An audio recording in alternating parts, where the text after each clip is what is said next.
salli ala Muhammad Allahumma salli ala Muhammad wa ali Muhammad Muhammad. wa ala alihi wa sahbihi wa man tabi'ahum bi ihsan ila yaumiddin, amma ba'd. Masyiral muslimin rahimakumullah, dimanapun berada kita bersyukur bersua kembali dalam keadaan sehat walafiat untuk meneruskan tadarus dan tadabbur kita di surat yang ke-16, surat An-Nahl. Malam ini kita akan baca dan bahas ayat yang ke-71 sampai 75. 71 sampai 75. Mari kita masuk ke screen untuk sama-sama membaca ayat-ayat tersebut.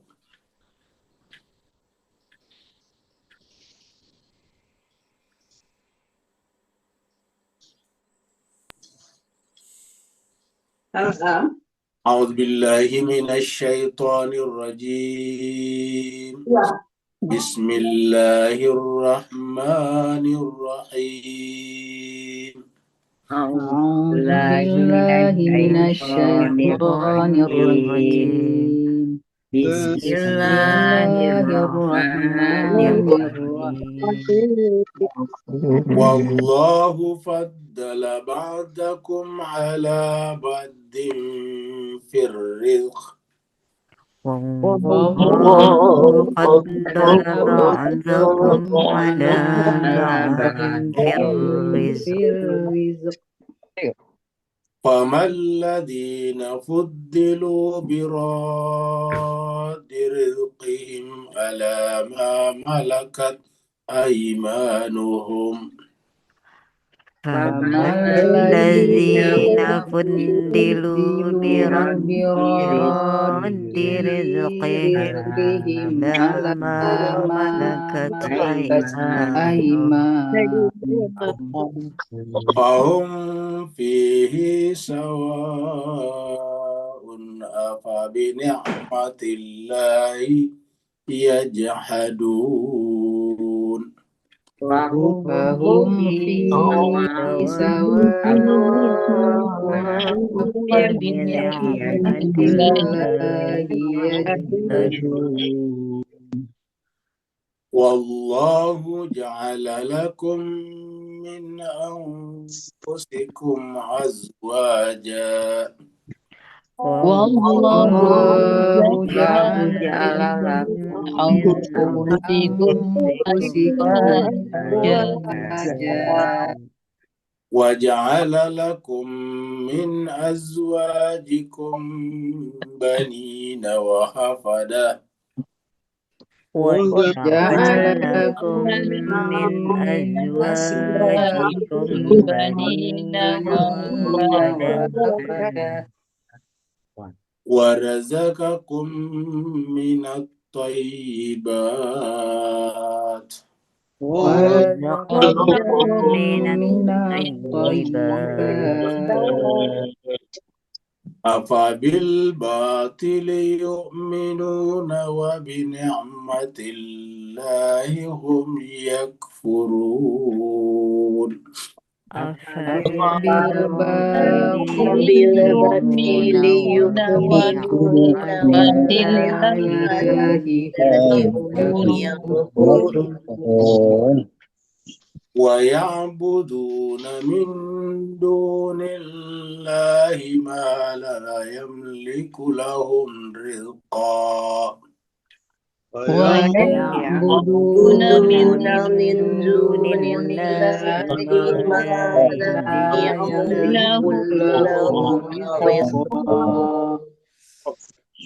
رِزْقًا مِّنَ السَّمَاوَاتِ وَالْأَرْضِ شَيْئًا وَلَا يَسْتَطِيعُونَ رِزْقًا مِّنَ السَّمَاوَاتِ وَالْأَرْضِ شَيْئًا وَلَا يَسْتَطِيعُونَ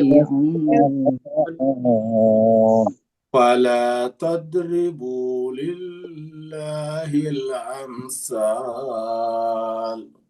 فَلَا تَضْرِبُوا لِلَّهِ الْأَمْثَالَ إن الله يعلم وأنتم لا تعلمون إن إن الله الله يعلم يعلم وأنتم وأنتم لا لا تعلمون. تعلمون. ضرب الله مثلا عبدا مملوكا لا يقدر على شيء ضرب ضرب الله الله مثلا عبدا مثلا مملوكا لا مملوكا لا يقدر يقدر على على شيء شيء ومن رزقناه منا رزقا حسنا فهو ينفق منه ومن ومن رزقناه منا رزقناه رزقا حسنا حسنا فهو ينفق منه فينفق سرا فهو ينفق منه سرا وجهرا فهو وهو ينفق ينفق منه منه سرا سرا وجهرا. وجهرا.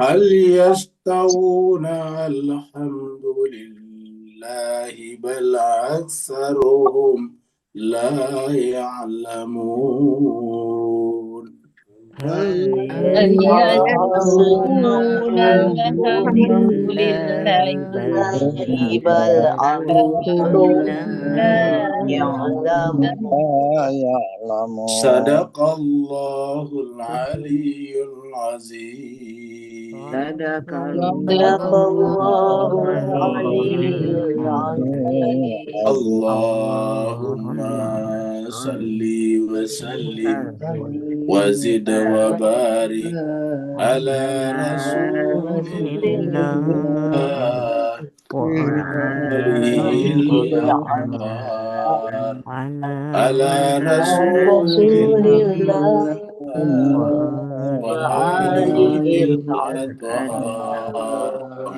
اللهم صل على اللهم صل على محمد وآل محمد اللهم اللهم صل صل على على محمد. اللهم.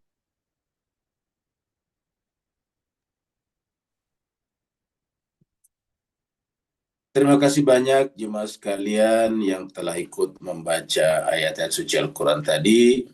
Semoga Allah Subhanahu wa Ta'ala memperlakukan kita sebagaimana Allah perlakukan kekasih-kekasihnya dari kalangan para nabi, para rasul, dan ma'sumin. Kita teruskan surat yang ke-16, surat An-Nahl. An-Nahl artinya lebah. Surat ini turun di Mekah, maka disebut dengan surat Makkiyah. Jumlah ayatnya adalah 128 ayat. Tadi kita sudah baca sampai ayat yang ke-75. Berarti tinggal sekitar 53 ayat lagi. Kita ulangi dari ayat yang ke-70. Di ayat ke-70 Allah SWT berfirman, A'udzubillahi minasyaitonirrajim, Bismillahirrahmanirrahim. Wallahu khalaqakum tsumma yutawaffakum. Dan Allah menciptakan kalian, kemudian akan diwafatkan. Jadi ini adalah kalimat pendek, tetapi kepastian. Kita ini adalah makhluk, karena Allah mengatakan Allahu khalaqakum. Khalaqa kata kerja, berarti ada yang menciptakan dan ada yang diciptakan. Yang menciptakan Allah, yang diciptakan adalah kita. Tapi karena kita diciptakan, ya kita akan diwafatkan lagi. Wa minkum may yuraddu ila arzalil umur. Sebelum kita wafat, ada yang berusia panjang sampai kembali usianya seperti masih anak-anak. Likai la ya'lam ba'da ilmi syai'a, sehingga kemudian sebagian pengetahuannya tidak lagi terjangkau olehnya, hilang. Innallaha alimun qadir, dan Allah SWT Maha mengetahui lagi Maha Kuasa. Kenapa Allah menggunakan kata-kata likai layak lomba da ilmi syai'at? Untuk menunjukkan bahwa kita ini sepintar-pintarnya, sebanyak-banyaknya ilmunya, kita bukan alim, kita bukan maha mengetahui. Pengetahuan kita bisa hilang. pengetahuan kita bisa terlupakan. Kalau Allah tidak mungkin. Jadi Allah itu tidak mungkin kehilangan ilmunya. Allah itu tidak mungkin lupa. Kalau kita bisa kehilangan ilmunya. Yang kedua adalah Allah itu Maha Kuasa. Jadi Allah memberikan kekuasaan. Allah memberikan kadar kepada segala sesuatu sesuai dengan ilmu yang cocok baginya. Jadi segala sesuatu ada kadar-kadarnya sehingga kemudian bukan hanya melahirkan banyaknya makhluk, tetapi juga banyaknya bentuk dan rupa sesuai dengan kadarnya masing-masing. Kita masuk ke ayat baru.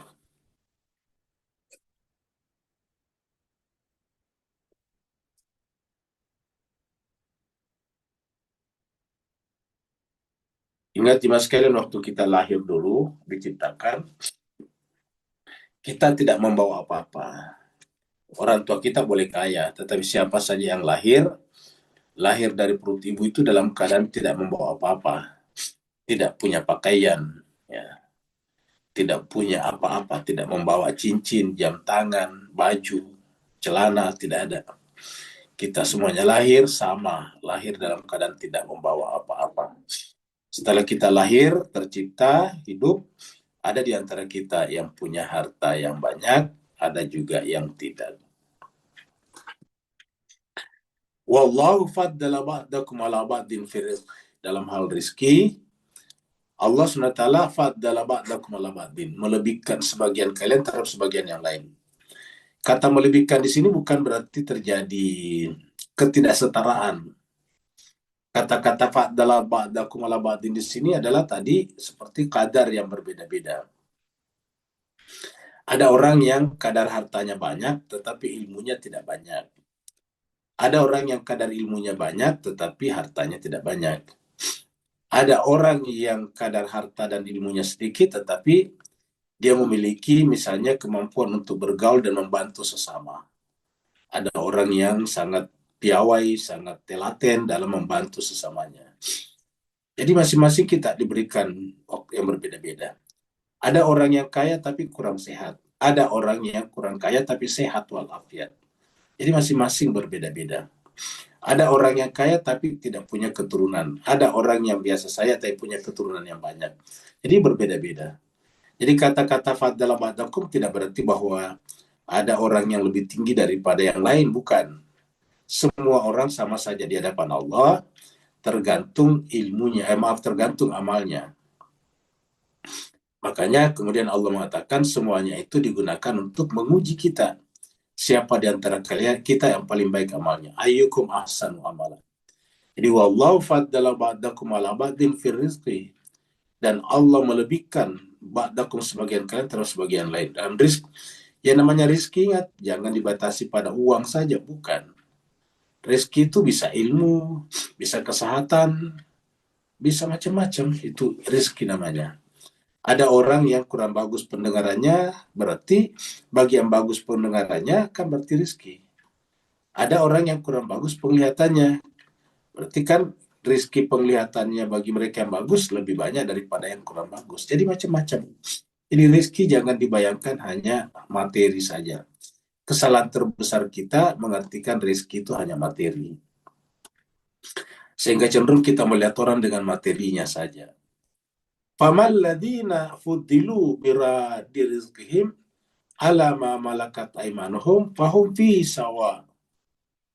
Famal ladina, maka tidaklah orang-orang yang diutamakan, yang dilebihkan, fuddilu dari kata faddalah, fuddilu, ya, biradi rizqihim, kemudian mengembalikan. Jadi ada orang yang diberikan karunia,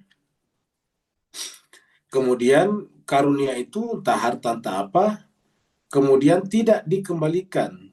Ya, amal ladina fudilu biradi birizkihim, sebagian rizkinya alama malakat aimanuhum, kepada orang-orang yang dimilikinya.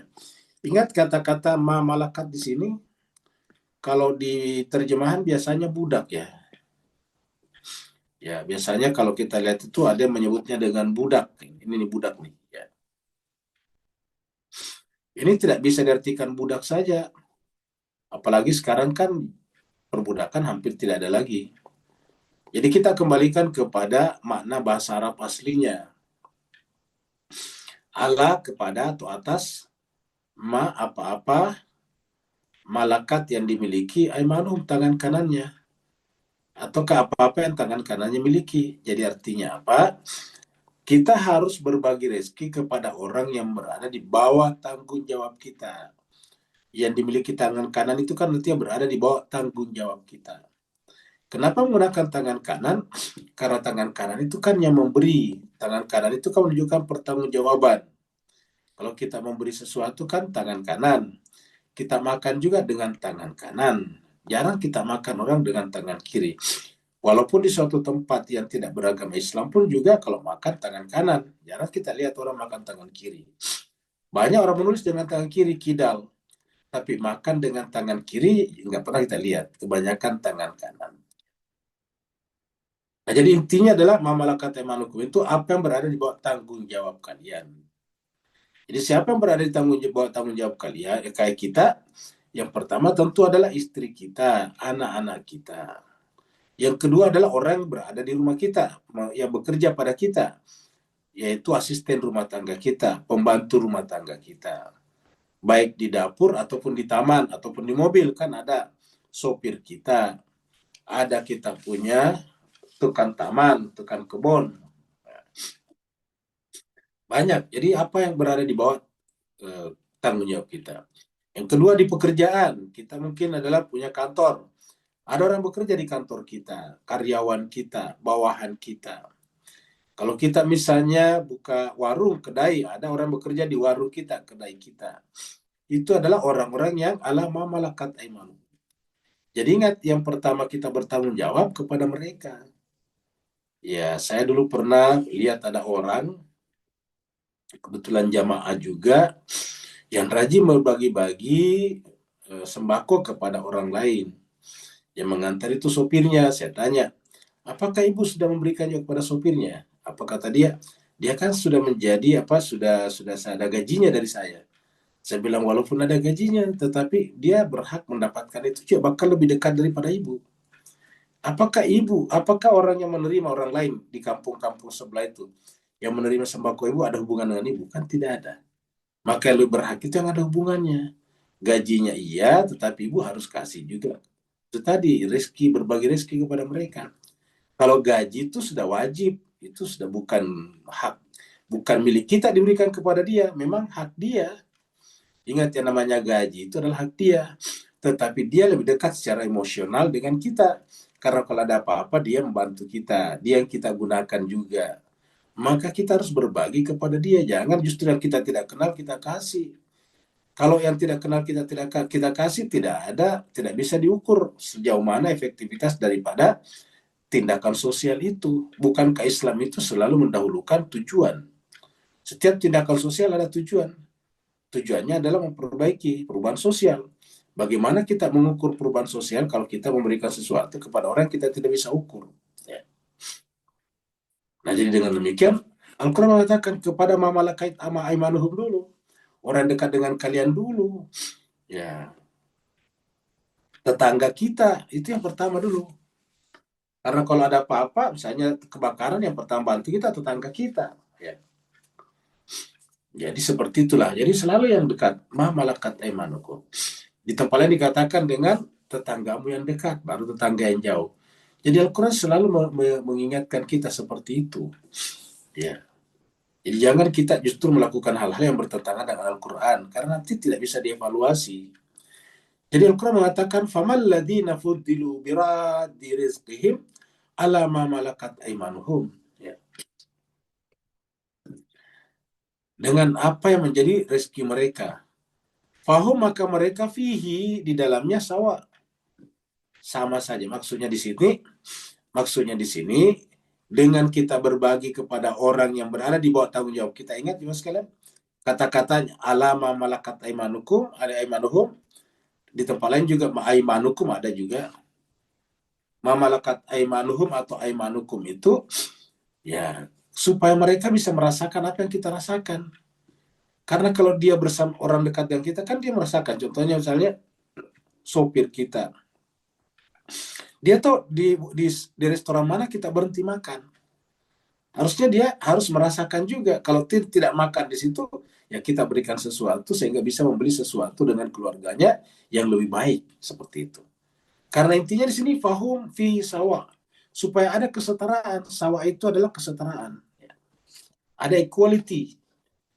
Jadi jemaah sekalian berbahagia, di dalam negara ada namanya equality before the law, kesamaan di depan hukum. Dalam kaitannya dengan rizki Allah, kita juga harus ada equality dalam kaitannya dengan rizki. Bayangkan kalau sopir kita mengantar kita, driver kita mengantar kita setiap hari, makan di restoran-restoran yang bagus, sementara dia hanya makan ala kadarnya. Iya. Kembali ke rumahnya nanti juga dia melihat anak istrinya juga makan lebih rendah lagi. Nah, sedangkan tujuannya agama adalah fahum fihi sawa. Ya. Supaya mereka itu sawa sama. Ya. Afabinikmatillahi yajhadun. Nah, siapa yang tidak melakukan seperti ini, berarti sama dia mengingkari nikmat Allah. Ya jahadun di sini mengingkari. Ya jahadun sebetulnya adalah menentang. Menentang nikmat Allah. Ya jahadun itu menentang. Nah ini, apakah nikmat Allah mereka ingin ingkari? Jadi pada dasarnya masih termasuk mengingkari nikmat Allah kalau tidak berbagi kepada ma malakat aimanuhum atau ma malakat aimanukum. Kita berbagi kepada orang kita tidak kenal di mana-mana, di tengah jalan, di pinggir jalan. Itu tidak ada hubungan emosional. Bahwa dalam suatu negara memang ada orang seperti, tapi itu tanggung jawabnya negara. Jangan sampai tanggung jawab negara kita ambil, sementara negara mengkorupsi uang yang seharusnya digunakan untuk memperhatikan rakyatnya. Ini salah, keliru besar.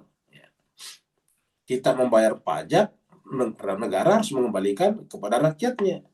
Maka siapa yang menjadi tanggung jawab kita? Ya, ma malakat aimanuhum. Ingat, ma malakat aimanuhum. Kalau negara memalakan seluruh warga negaranya yang tidak mampu, harus dia memperbaikinya. Adalah dosa besar pejabat negara kalau dia berfoya-foya, kalau dia bersenang-senang apalagi dengan cara yang culas, sementara uang rakyatnya dibiarkan menderita. Itu dosa besar. Ya. Pejabat-pejabat, raja-raja, presiden-presiden, menteri-menteri seperti ini tidak akan pernah mencium bau surga nanti di akhirat. Kenapa? Karena dia mengambil hak orang lain, rakyatnya, untuk berfoya-foya, untuk berselfie, untuk untuk berflexing di mana-mana. Maka Allah mengatakan, afanikmatillahi yajhadun. Apakah mereka ingin menolak, mengingkari nikmat Allah?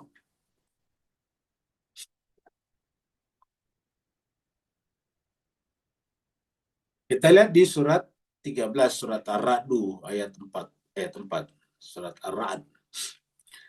Wa fil ardi qita'un mutajawiratun wa jannatum min a'nabin. Di muka bumi itu ada qita'un. Jadi di muka bumi itu ada bagian kita itu artinya potongan-potongan. Ingat kata-kata huruf muqatta'ah. Qita'un itu potongan-potongan. Artinya ada kapling-kapling mutajawiratun yang berdampingan, bertetangga. Wa jannatun, dan ada kebun-kebun min anabin yang isinya anggur, wazarun, dan tanaman-tanaman yang lain, pokok-pokok, wanakhilun, dan juga ada pohon kurma, sinwanun wa ghairu sinwan, yang bercabang atau tidak bercabang, yusqa bima'in wahidin, tanah yang berdampingan, ya. Kebun-kebun yang bersebelahan, semuanya diberikan atau disiram dengan air yang sama. Ya, yusqa bima'in wahidin. Disiram dengan air yang sama. Satu, wahid itu maksudnya sama. Airnya sama. Air hujan maksudnya, sama air hujannya. Ingat, air hujan itu tidak berbeda-beda.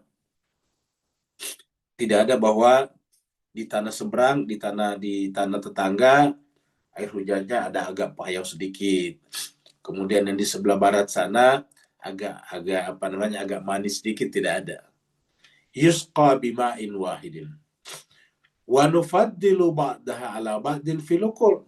Tetapi tanaman-tanaman yang tumbuh di sana itu berbeda-beda rasanya.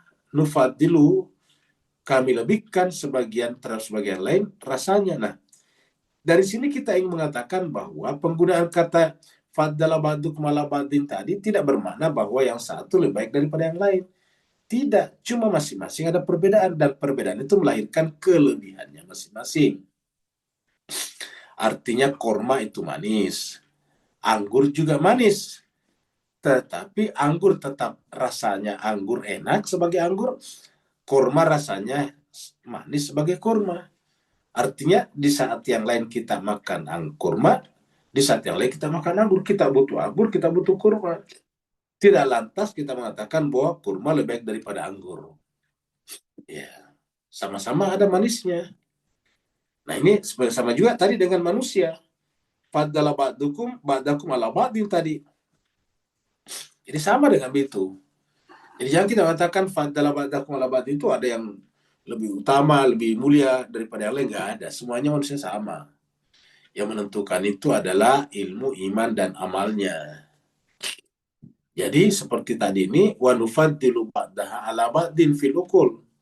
Dan kami melebihkan sebagiannya terhadap sebagian yang lain dalam hal rasa. Artinya, rasa kurma beda dengan rasa anggur. Anggur ada kelebihannya terhadap kurma, sebagaimana kurma ada kelebihannya terhadap anggur. Kurma ada kelebihannya terhadap pisang. Pisang ada kelebihannya terhadap anggur. Iya. Rambutan ada kelebihannya terhadap pisang. Pisang ada kelebihan terhadap rambutan. Begitulah semuanya masing-masing ada. Ya. Ingat kalau kita makan nasi, beras itu buah-buahan juga. Buah padi itu. Buah juga. Iya. Tidak bisa kita mengatakan saya tidak perlu makan beras, buah padi, karena sudah makan buah anggur. Masing-masing ada tempatnya. Inna fi dzalika, sungguhnya pada yang demikian itulah ayatin, ada tanda-tanda kebesaran Allah liqaumi yaqilun, bagi orang yang menggunakan akal pikirannya. Ini yaqilun. Jadi lagi-lagi akal dan akal. Al-Quran berkali-kali mengatakan akal. Terlalu banyak orang korban itu, terutama umat Islam, karena tidak menggunakan akalnya. Seakan-akan kalau dia di pesantren, kerjanya membaca Al-Quran, di sana berkumpul anak-anak yang berdoa setiap hari, mereka bisa membangun seenaknya saja tanpa memperhatikan hukum, sebab akibat struktur, sehingga apa yang terjadi, sehingga ternyata buktinya roboh. Jadi pesantren di Indonesia ini ada yang roboh. Kenapa? Ya dibangun dan dibangun, tidak ada konstruksinya, strukturnya tidak dipersiapkan dari awal. Jadi strukturnya mungkin hanya dipersiapkan untuk 2 tingkat, tapi karena banyak santri semakin banyak masuk, tanah tidak ada, akhirnya dinaikkan ke atas. Dia lupa, beton itu punya bobotnya sendiri. Ya, bobotnya beton sendiri punya, dan dia harus memikulnya. Belum lagi dengan memikul bobot yang lain. Jadi beton itu, dalam perhitungan beton minimal dia memikul dirinya sendiri. Karena dia punya bobot, dia punya berat. Setelah itu dia harus memikul bobot yang ada di atasnya. Misalnya nanti santri ada di sana. Nah, ketika ini semua tidak diperhatikan, dia bisa roboh itu pesantren. Walaupun pesantren, di situ ada kiai, di situ ada santri baca Quran, di situ mereka berdoa setiap hari, ya tetap aja roboh. Kenapa? Ingat akal dan akal. Doa iya, tetapi ada tempatnya. Konstruksi struktur ada tempatnya, itu hukum sebab akibat. Itu adalah hukum fisika. Itu hukum lentur namanya, itu hukum mekanika namanya. Mekanika fisika yang kerja di situ. Hukum gaya namanya di situ yang bekerja. Ya. Kalau tidak diperhitungkan, ya roboh. Baru dibangun sudah roboh. Bayangkan kalau sudah ditempati baru roboh, lebih banyak lagi korbannya. Ya. Ini terkadang tidak perhatikan, seakan-akan kalau dia beramal Islam, ya cukup berdoa saja, semuanya akan selesai. Ini adalah keliru besar jemaah sekalian. Al-Quran selalu mengatakan yaqilun gunakan akal nih. Tanda-tanda kebesaran Allah hanya bisa dibaca, hanya bisa dicermati oleh orang menggunakan akalnya. Iya. Dia tidak mengatakan la ayatil liqaumi yad'un. Ada tanda bagi orang yang kerjanya berdoa, enggak begitu. Ingat jemaah sekalian, bukan kita menentang doa, berkali-kali bukan menentang doa, tapi doa ada tempatnya, akal ada tempatnya. Iya. Kalau berkaitan dengan hukum dunia sebab akibat, ya akal kerjanya. Betapa banyak orang Islam rajin berdoa, rajin baca ini dan itu setiap malam Jumat, ya tertipu juga. Kenapa? Ya karena tidak menggunakan akalnya.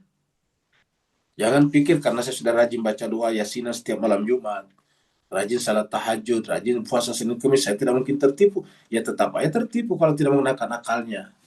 Ya. Al-Quran mengatakan berkali-kali, inna fi dzalika la ayatil liqaumi yaqilun. Sungguhnya pada yang demikian itu ada tanda-tanda bagi kaum yang menggunakan akalnya ini, yaqilun akal. Ya. Surat Al-Ankabut. Awalam yarau anna ja'alna haraman amina. Atau apakah mereka tidak melihat, tidak memperhatikan? Anna bahwa sungguhnya kami ja'alna telah menjadikan haraman, tanah suci, tanah haram. Ya. Haraman di sini tanah haram. Mekah, aminan, aman. Jadi khusus untuk Mekah yang berada di dalam lembah itu aman selalu. Wa yatakhattafun nasu min haulihim. Sementara di sekitarnya, di luarnya itu terjadi perampokan-perampokan, bukan lagi perampokan, perompakan-perompakan. Tanda yang paling nyata adalah ketika mereka penguasa pada saat itu yang dipimpin oleh seorang gubernur bawahan daripada Romawi yang bernama Abraha membawa ratusan bahkan ribuan tentara untuk menghancurkan Ka'bah. Tapi apa yang terjadi kemudian? Ka'bah tetap aman, haraman amina. Ya. Mereka bukan lagi merampok di sekitarnya, tapi mereka ingin merampok isinya Ka'bah. Ya. Jadi artinya apa? Allah tunjukkan keamanan itu. Tetapi afabil batil yu'minun. Apakah mereka yang ingin imani adalah yang batil? Wa bi nikmatillah, sementara nikmat Allah yakfurun, mereka ingkari. Jadi ada orang nikmat Allah diingkari, kebatilan diimani. Jadi kalau begitu apa nikmat Allah di sini? Tentu lawan daripada kebatilan, itu Allah al-haq. Nikmat Allah itu puncaknya pada kenabian. Nikmat Allah itu puncaknya pada Al-Quran.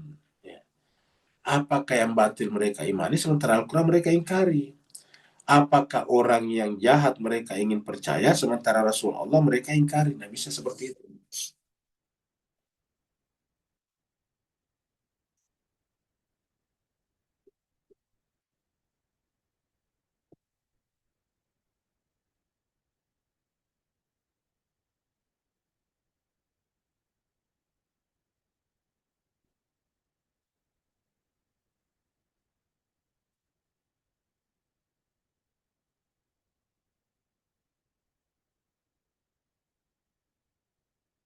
Wallahu ja'ala lakum min anfusikum azwaja.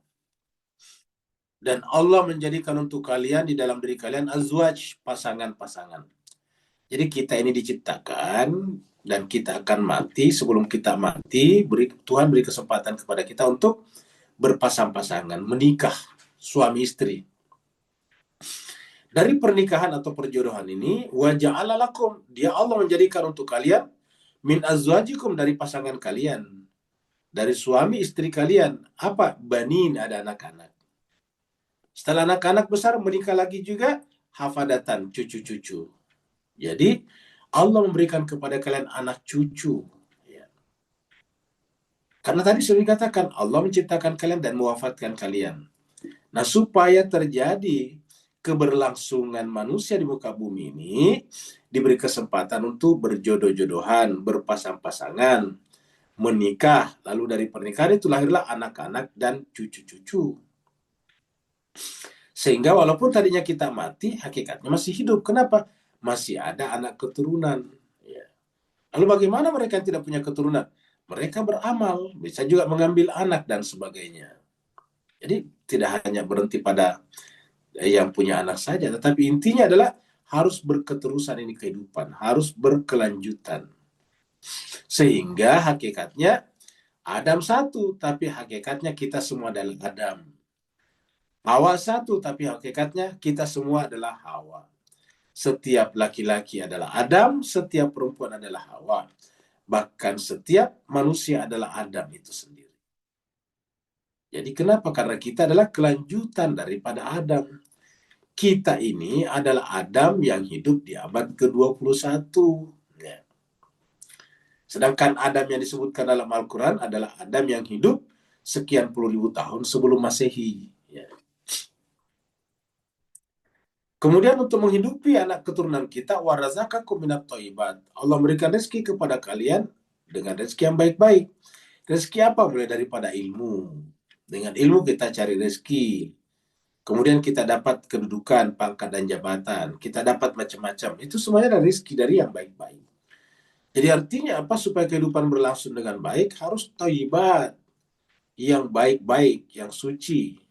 Maka Al-Quran datang untuk membuat dua istilah, halal dan haram. Halal dan haram itu cuma istilah. Intinya adalah yang halal itu adalah yang thayyibat, atau yang thayyibat itu adalah halal, sedangkan yang haram itu adalah yang buruk, sayiat. Maka kalau di tempat lain kita tanya, apa yang Allah haramkan? Allah haramkan adalah yang buruk-buruk. Yang apa yang Allah halalkan? Yang baik-baik. Jadi yang Allah rezekikan itu yang baik-baik. Nah, tetapi lagi-lagi pertanyaannya, afabil batil yu'minuna wa bi ni'matillahi hum yakfurun. Kalau tadi kan wa bi ni'matillahi yajhadun sebelumnya. Kalau di sini afabil batil yu'minun wa bi ni'matillahi hum yakfurun. Apakah yang batil mereka imani sementara nikmat Allah mereka ingkari? Kalau tadi kan ini ya jahadun, tadi kita lihat di sini nih ya. Nah, kita lihat tadi sini ya jahadun ini. Afa bi ni'matillahi yajhadun. Mereka tolak tentang. Kalau yang sekarang ini adalah yakfurun ini ya. Sekarang ini adalah yakfurun. Wa bi ni'matillahi hum yakfurun. Jadi tadi ditolak, sekarang diingkari. Jadi dua hal yang berbeda. Sayangnya terjemahan Kementerian Agama tadi sama. Ini yakfurun tadi, ya jihadun tadi mengingkari juga. Kalau ya jihadun sebetulnya yang ditentang. Ya. Nah, jadi nikmat Allah ini kalau kita lihat, yang kita lihat puncaknya nikmat Allah ini adalah pada kenabian. Ya. Kenabian. Maka sebetulnya dalam rangka apa? Dalam rangka mempertahankan rezeki ini. Dalam rangka anak cucu ini beriman ini. Anak-anak. Ya. Seperti itu. Jadi kalau kita ingin agar generasi kita tetap menggunakan rezeki yang baik, maka kita harus jangan sampai mengingkari nikmat Allah. Cucu-cucu kita, anak-anak kita, harus kenikmatan ini yang kita bertahankan. Dan kita sampaikan puncak kenikmatan adalah kenabian. Nabi dan Rasul dan juga maksumin. Itu adalah kenikmatan. Kalau bisa diungkapkan lain, itu Al-Quran adalah nikmat Allah yang paling besar. Karena dengan Al-Quran kita melek, kita melihat. Siapa yang tidak menggunakan Al-Quran, maka dia seperti orang yang meraba-raba. Orang meraba-raba itu adalah orang yang buta. Maka kalau tidak ingin meraba-raba dalam kehidupan, maka gunakan Al-Quran. Ya. Sering sekali kita melihat ada orang yang rajin secara amalan beragama, sholat, puasa, tapi selalu solusi hidupnya atau jalan hidupnya salah. Kenapa? Karena tidak menggunakan Al-Quran. Dia merasa sudah beragama dengan rajin sholat, sudah beragama dengan rajin puasa Senin Kemis. Sebetulnya beragama itu ber-Al-Quran. Karena agama itu kan adalah cara hidup. Agama itu adalah the way of life. Nah, way of life itu adalah cara, jalan. Nah, jalannya di mana? Ya Al-Quran. Jadi kalau orang puasa Senin Kemis, ya bukan the way of life. Ya.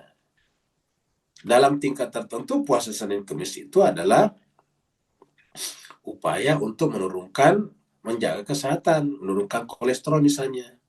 Diet atau diet itu adalah puasa. Nah, sedangkan kalau ingin berjalan dengan baik ya dengan nikmat Allah. Ya, inilah dia. Surat Ghafir, surat 40 ayat 64 Allah berfirman, Allahul ladzi ja'ala lakumul arda qarara Allah lah yang menjadikan untuk kalian bumi itu qarara, tempat menetap. Dan ini al-ard dari sini tunggal, tidak jamak, berarti baru cuma bumi ini saja tempat kita menetap. Manusia di alam semesta ini luas sekali. Tapi sampai sekarang atau sejauh sekarang ilmu pengetahuan baru sampai pada tingkat bahwa tempat tinggal satu-satunya manusia hanya bumi. Banyak planet-planet yang berhasil ditemukan oleh manusia, diberi nama-nama, bahkan galaksi-galaksi, tetapi baru bumi kita inilah ditemukan tempat tinggal untuk hidup. Maka dikatakan, Allahul ladzi ja'ala lakumul arda qarara. Allah menjadikan untuk kalian bumi itu qarara, tempat menetap. Wassama'a bina'a, dan langit itu sebagai atap. Kenapa langit sebagai atap? Karena kehidupan di muka bumi bergantung kepada eksistensi langit. Ya. Kita ini punya namanya tata surya, pusatnya matahari. Ya, itu adalah bagian dari langit. Langit itu artinya tersusun dengan baik. Matahari punya keluarga-keluarga dan itu tidak pernah benturan, tidak pernah bertabrakan. Dan tata surya kita berada di dalam satu galaksi besar yang bernama galaksi Bima Sakti. Galaksi Bima Sakti kita ini, atau biasa disebut dengan Milky Way, itu juga bisa berjalan dengan baik karena ditopang oleh galaksi-galaksi lain di luar sana. Jadi menjadi saling menopang. Wasawwarakum, lalu kemudian dia memberi bentuk kepada kalian. Manusia adalah sebaik-baik makhluk material, sebaik-baik bentuk. Ya. Dan bentuknya adalah ahsana suwarakum, sebaik-baik bentuk. Dialah yang membentuk kalian dengan sebaik-baik bentuk. Warazakakum minat thayyibat, dan memberikan rezeki kepada kalian yang baik-baik. Artinya di muka bumi ini ada rezeki, semuanya ada di muka bumi ini. Zalikumullah rabbukum. Itulah Allah Tuhan kalian. Fatabarakallah, maka maha suci Allah, Rabbul Alamin, Tuhan seluruh sekalian alam. Ya. Jadi yang menciptakan semuanya adalah Allah SWT. Maka tugas kita mensyukurinya. Surat Al-Baqarah, surat 2 ayat 211. Sal Bani Israel, tanyalah kepada Bani Israel. Kam atainahum min ayatin bayyinatin. Tanyalah kepada Bani Israel, betapa banyak yang telah kami berikan kepada mereka min ayatin, di antara ayat-ayat bayyinatin yang jelas. Wa may yubaddil nikmat Allah, dan siapa yang menukar mengganti nikmat Allah. Ingat kata-kata nikmat. Jadi ada yang mengganti nikmat Allah. Di antaranya Bani Israel nantinya diberikan nabi tapi berjalan di luar nabinya. Ketika Bani Israel yang merupakan keturunan nabi berjalan di luar petunjuk nabinya, itu kitab suci, lihatlah sekarang di Timur Tengah. Ya. Itu adalah contoh Bani Israel ya.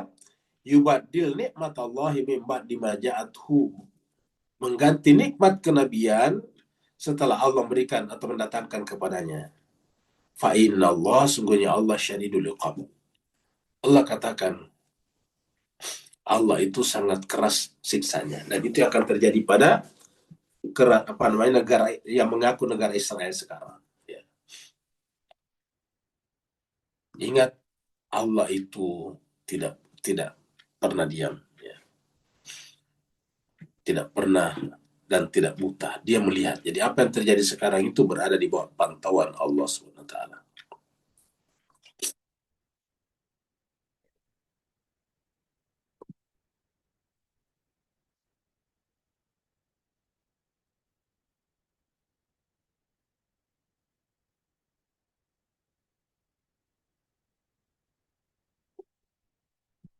Wa ya'buduna min dunillah, mereka menyembah bukan Allah. Kita lihat tadi yang mereka sembah patung.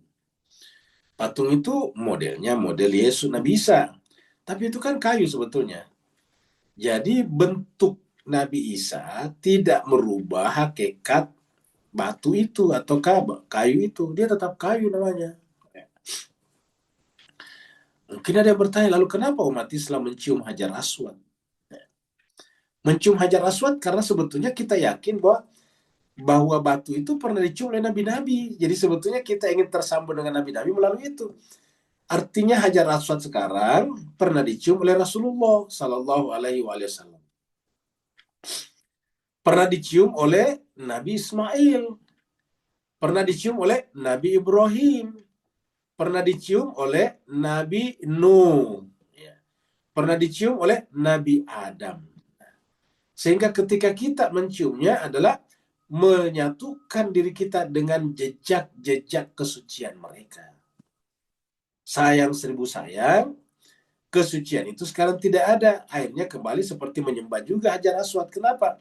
Demi mencium Hajar Aswad, melakukan apa saja. Menyikut orang, menyogok orang, bahkan merampas haknya orang. Sampai seperti itu juga. Akhirnya kayak menyembah juga. Padahal mencium Hajar Aswad itu kan bukan wajib. Ya. Mencium Hajar Aswad itu tidak lebih daripada apa? Tabarruk namanya. Karena tempat itu, batu itu pernah dicium oleh nabi-nabi suci sebelumnya. Nah, sehingga kita berharap bahwa dengan mencium itu kita tersambung secara emosional, spiritual dengan sang nabi. Akhlak kita menjadi akhlak nabi. Tapi apa yang terjadi? Justru mencium Hajar Aswad melanggar akhlak nabi. Mensikut orang, merampas haknya orang. Coba. Orang baru saja masuk kepala ditarik lagi keluar seperti hewan. Seperti itu sekalian terjadi. Ya. Jadi pada tingkat tertentu perilaku kita kayak Israel juga. Ya, merampas hak orang dengan gampang. Jadi untuk mengalahkan Israel kita harus lebih baik daripada Israel. Tapi kalau sama saja ya tidak mungkin. Ya, tidak mungkin. Ya, pada tingkat tertentu umat Islam juga saling menyikut satu sama lain. Lihatlah di Indonesia. Partai mengklaim dirinya sebagai partai Ka'bah, ingat. Sekarang ribut lagi, kerjanya ribut, berantem satu sama lain. Lalu di mana Ka'bahnya di situ sebagai kiblatnya umat Islam? Saling mengkudeta, saling mengkhianati, saling menikam dari belakang. Apa itu partai Islam namanya? Apa itu benar partai Ka'bah? Ya. Tapi ini yang terjadi jemaah sekalian. Ya. Jadi agama apa? Agama hanya menjadi jualan saja. Simbol-simbol agama hanya menjadi jualan, kayak travel juga yang memperjualbelikan kuota haji yang seharusnya digunakan untuk mempercepat keberangkatan orang-orang yang antri sudah sangat lama. Bertahun-tahun orang antri dipotong di depannya. Tidak ada akhlak sama sekali sekarang. Ya. Tidak ada adab. Ya. Jadi barang yang paling mahal bagi umat Islam sekarang ini bukan salat sunat, bukan salat tahajud, bukan puasa Senin Kemis, bukan haji dan umroh. Yang paling mahal bagi umat Islam sekarang, yang paling langka adalah akhlakul karimah. Justru itulah Nabi datang sebetulnya. Ini yang hilang sekarang dari umat Islam. Orang sekarang berlomba-lomba untuk memperbanyak salat sunat. Orang sekarang berlomba-lomba untuk melakukan amalan sunat. Demi melakukan amalan sunat, melanggar kewajibannya. Demi salat duha di kantor, dia mengambil jam kantornya. Dia lupa kalau kantornya membayar dia, wajib harus bekerja pada jam yang telah ditentukan. Tetapi demi salat duha, mereka melakukan pelanggaran. Ini yang terjadi pada umat Islam. Ya. Umat Islam terlalu banyak berdoa dan beribadah sunat, tapi sangat sedikit dalam adab dan akhlak. Ya. Ini disebut dengan wa ya'buduna min dunillahi ma la yamliku lahum rizqan minas samawati wal ardh. Mereka menyembah selain daripada Allah. Mala yamliku lahum rizqa. Yang mereka sembah itu tidak memberikan rezeki kepada mereka. La yamliku lahum rizqa, tidak memberikan rezeki kepada mereka. Coba tadi kita lihat menyembah kayu yang dianggap berbentuk Nabi Isa. Salib. Apa bisa memberikan rezeki? Kan enggak. Justru kita mengeluarkan rezeki karena dibeli itu barang. Minas samawati wal ardh. Di langit ataupun di bumi. Saya asa sedikit pun. Wala yastati'un, dan mereka tidak punya istita'ah, tidak punya kemampuan. Kata-kata la yastati'un tidak punya kemampuan, tidak punya istita'ah, tidak punya daya sedikit pun juga. La yastati'un. Kalau terbakar patung itu tadi ikut terbakar, tidak bisa menyelamatkan dirinya, apalagi menyelamatkan gedungnya. Ya. Wala yastati'un.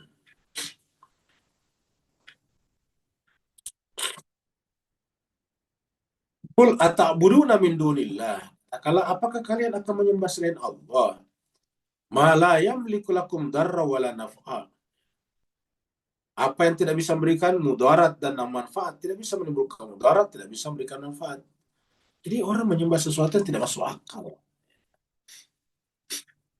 Wallahu huwas samiul alim, dan Allah itu adalah Maha mendengar lagi Maha mengetahui. Maha mendengar lagi Maha mengetahui. Jadi wallahu huwas samiul alim. Allah itu adalah Maha mendengar lagi Maha mengetahui. Surat Al-Araf, surat 7 197. Walladzina tad'una min dunihi, dan orang-orang yang kalian sembah selain daripada Allah, hakikatnya Pak, la yastati'una nasrakum wala anfusahum yansurun. Apa saja yang kalian sembah selain daripada Allah, mau uang, mau apa? Kalau uang tidak bisa punya kekuatan untuk melawan, menolong dirinya. Misalnya uang sudah dinyatakan tidak laku, ya uang tidak bisa menolong dirinya sendiri. Ya. Kan ada uang yang sudah dinyatakan tidak laku, tidak valid. Ya. Inilah yastati'una nas, tidak bisa menolong kalian. Bahkan wala anfusahum yansurun, bahkan mereka tidak bisa menolong dirinya sendiri ini. Tidak bisa menolong dirinya sendiri. Ya. Jadi yang bisa menolong kita cuma satu, Allah. Ingat cuma sekalian, bahkan dalam kehidupan kita tadi, berkeluarga, beranak pinak, pun juga sebetulnya tidak bisa menolong kita. Istri kita tidak bisa menolong kita, suami kita tidak bisa menolong kita, anak-anak kita. Kenapa? Mereka sendiri tidak mampu menolong dirinya. Satu-satunya yang bisa menolong kita adalah Allah Subhanahu wa taala.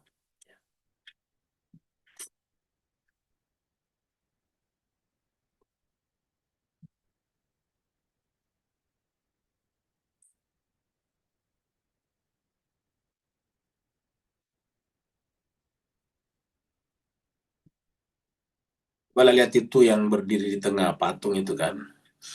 Kelihatannya kan, ya kalau kita lihat kayak melihat perempuan atau apa gitu, mungkin sembah orang.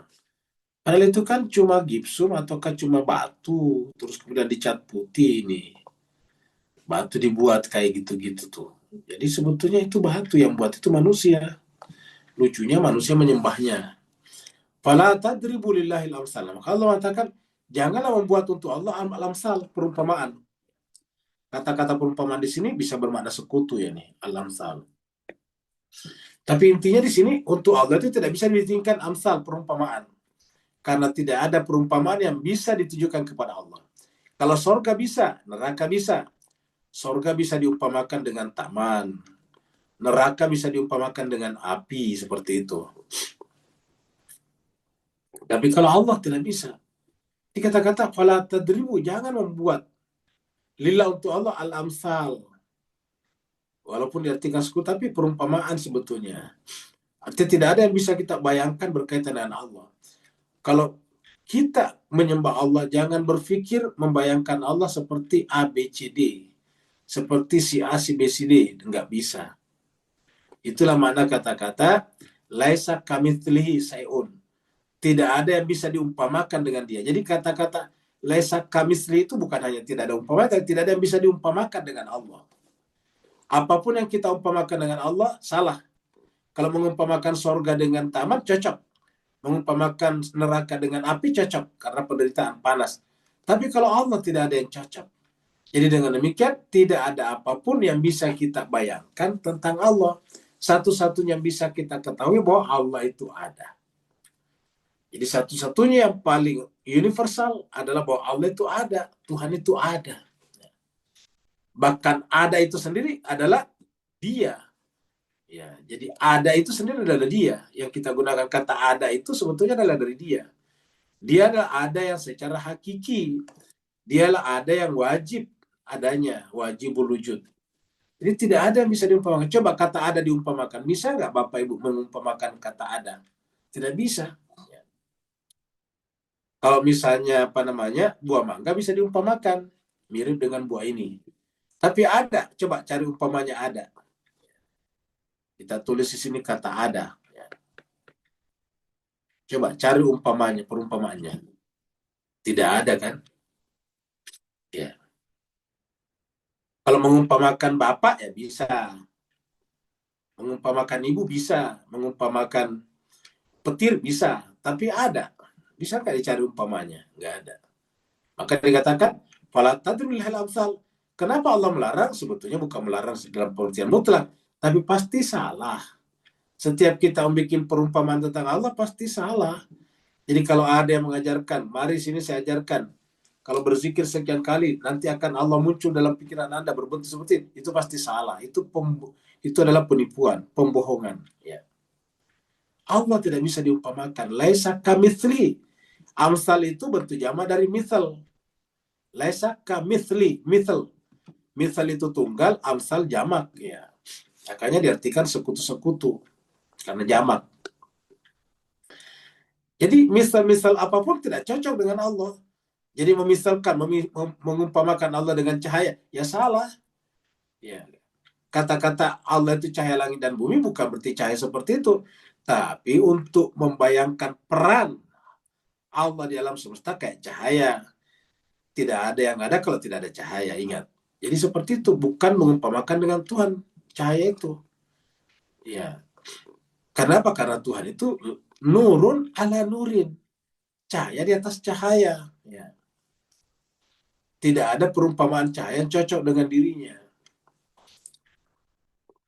Innallaha ya'lamu wa antum la ta'lamun.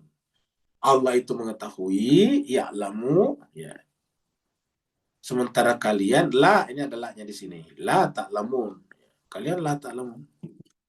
Allah mengetahui, kita tidak mengetahui. Artinya Allah yang tahu dirinya, sementara kita tidak tahu diri Allah. Yang kita tahu Allah cuma satu, dia ada, dia tunggal. Cuma itu saja. Ya, tentang hakikat zatnya kita tidak tahu. Kalau tahu kita tahu hanya sederhana. Hakikat zatnya Tuhan itu sederhana. Apa artinya sederhana? Tidak tersusun, tidak murakab. Karena akal mengatakan kalau dia murakab, dia tersusun, berarti didahului dengan penyusunnya. Berarti dia tidak bakor. Dia tidak qadim. Dia tidak qadim. Dia tidak mendahului segala sesuatu yang lain. Sederhana aja. Jadi innallaha ya'lamu antum la ta'lamun. Sungguhnya Allah itu mengetahui sementara kalian tidak mengetahui. Ingat jangan sekali sebagai penipuan-penipuan atas nama agama Allah atau Allah itu karena kepengetahuan kita yang tidak sejalan dengan kitab sucinya. Begitu sejalan dengan kitab sucinya pasti tidak bisa tertipu. Ya.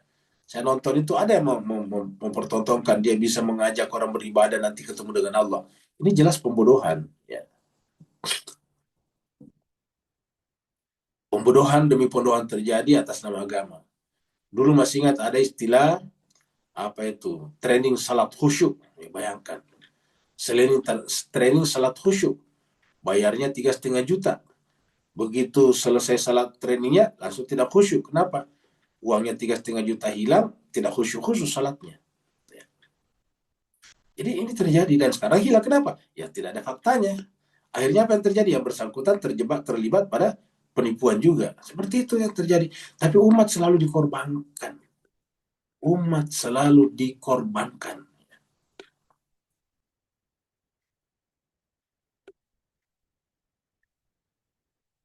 Innallaha ya'lamu antum la ta'lamun. Surat 13 ayat 17. Surat masih Ar-Ra'd. Anzala, maksudnya dialah Allah yang minas sama menurunkan dari langit. Air. Fasalat audiatun. Lalu kemudian air itu mengalir. Salat itu mengalir. Audiatun lembah-lembah. Jadi lembah-lembah itu sebetulnya menerima aliran air itu. Kalau salat audiatun jadi lembah-lembah itu mengalir. Biqadarin dengan kadarnya. Jadi lembah-lembah ini menerima air sesuai dengan kadarnya.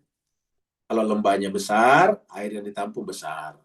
Lembahnya kecil, air yang ditampung kecil. Nah, ini untuk apa? Untuk hati kita. Kalau kita lapangkan hati kita untuk menerima Air, apa itu air dalam pengertian jiwa kita? Ya wahyu. Kita sudah berkali-kali mengatakan air itu adalah wahyu. Air ini adalah untuk jasad, fisik, sedangkan wahyu adalah untuk jiwa. Tapi sama-sama dari langit, sama-sama diturunkan oleh Allah.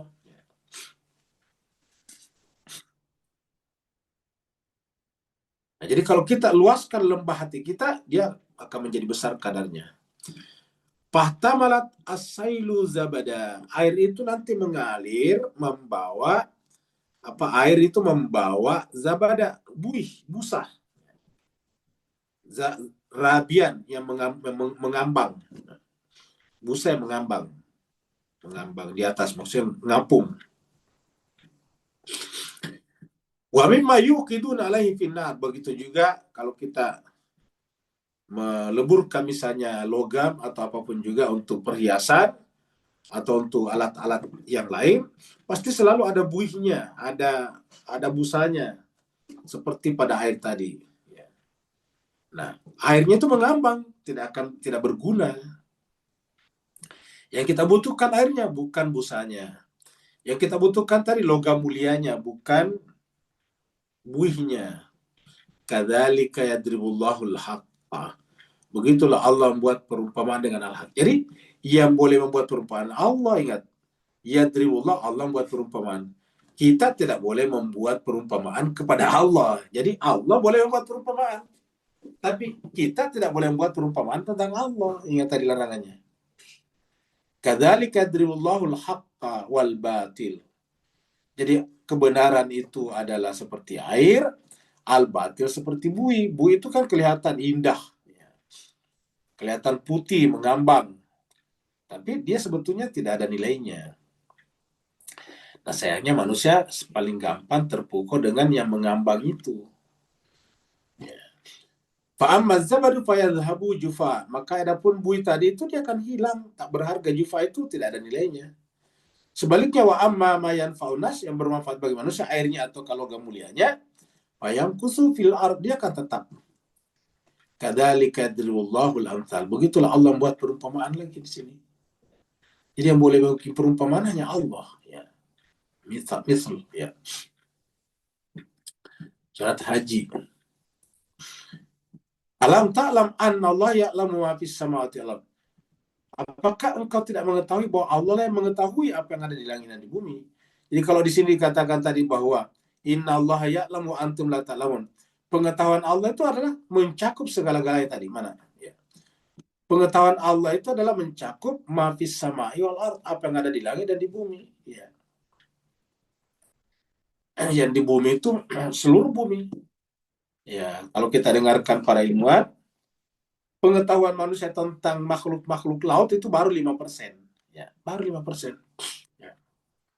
Dan wilayah laut yang dieksplorasi manusia baru sekitar 26%. Jadi masih sekitar 75 atau 74% yang belum terjamah oleh manusia. Makhluk-makhluk di lautan itu masih 95% yang belum teridentifikasi. Tapi Allah sudah mengetahuinya. Inna dzalika fi kitab. Semuanya itu tertera dalam kitab Allah, dalam pengetahuan Allah. Inna dzalika 'ala Allah yasir. Sungguhnya demikian itu bagi Allah mudah. Bagi kita susah. Ya. Ayat terakhir.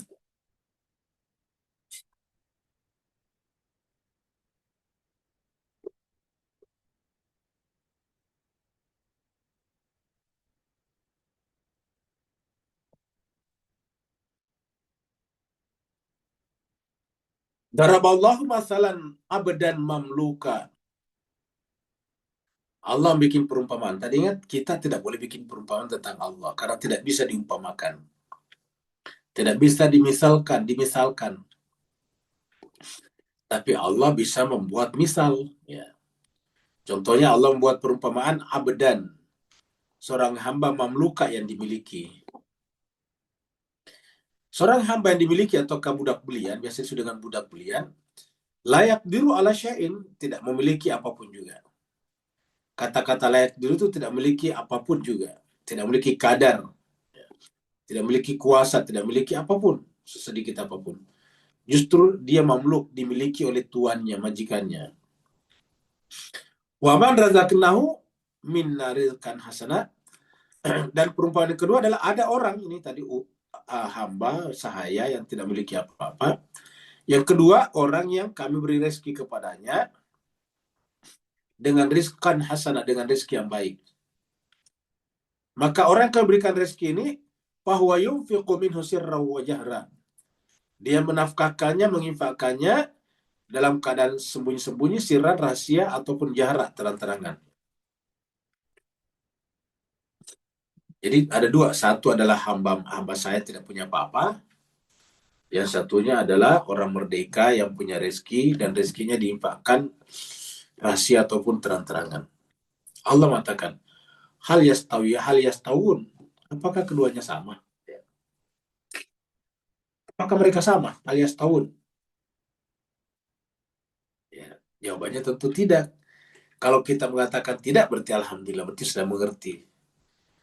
Yaitu bahwa kalau budak belian tidak punya apa-apa, dia tidak punya kemampuan untuk berbagi. Tapi orang yang merdeka, dia punya berbagi. Nah, apa maksudnya perumpamaan ini? Nah, perumpamaan ini tentu banyak tidak paham. Kenapa? Di sini katakan, bal aksarum la ya'lamun. Sayangnya mereka kebanyakan tidak mengetahuinya. Jadi orang yang banyak, orang yang punya tenaga, waktu, harta, pangkat, jabatan, ilmu, tetapi tidak mau berbagi kepada sesamanya, pada dasarnya adalah budak, diperbudak oleh hartanya, diperbudak oleh ilmunya, diperbudak oleh waktunya. Apa sebabnya? Ya setiap mau berbagi harus tanya dulu, wani piro, berapa harganya. Jadi diperbudak. Ya. Ini namanya diperbudak oleh ilmunya, diperbudak oleh hartanya. Ya. Nah, diperbudak. Tidak pernah mau berbagi dengan orang. Padahal ilmu itu kalau dibagi tambah. Ya. Harta kalau dibagi menjadi berkah, tetapi selalu tidak berbagi. Kalau berbagi tetapi harus dapat apa, itu bukan berbagi namanya. Itu tetap diperbudak namanya. Kalau saya kasih sekian, saya dapat apa? Nah, itu namanya bukan berbagi. Itu namanya transaksi. Itu bukan infak namanya, bukan yunfiqu. Ya. Banyak orang yang tidak mau berbagi dengan ilmunya. Kalau berbagi ilmunya harus tanya dulu berapa bayarannya. Bahkan ada orang tidak mau berbagi dengan doa. Ya. Mau minta apa namanya, mendoakan orang saja harus minta bayaran. Seperti itu. Jadi ini disebut dengan budak, kata ayat ini. Ya, yang namanya budak itu kan rendah. Jadi orang-orang diperbudak ini sebetulnya tidak punya kuasa atas sedikit pun juga pada aslinya. Dia tidak berkuasa atas ilmunya. Buktinya apa? Setiap ilmunya dikeluarkan harus minta bayaran. Bayar berapa? Jadi la yamlikun, apa namanya, layak dirun ala syai'in. Di tempatnya dikatakan la yamlikun, mereka tidak memiliki apa-apa. Nah, yang memiliki apa-apa itu yang bebas. Ya, karena memiliki dia berbagi nih. Ya, yunfiqu minhu sirran wa jahran. Dalam keadaan sembunyi-sembunyi ataupun terang-terangan. Tuhan bertanya, hal yastawun, apakah keduanya sama?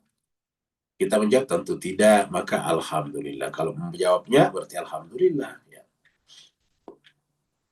Cuma ingat, banyak orang tidak paham ini. Ya.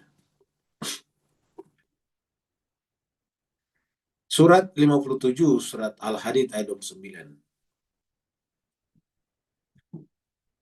Li'alla ya'lama ahlul kitabi, supaya ahli kitab mengetahui, alla yaqdiruna ala syai'in min fadlillah, bahwa mereka tidak kuasa atas segala sesuatu min fadlillah, dari karunia Allah.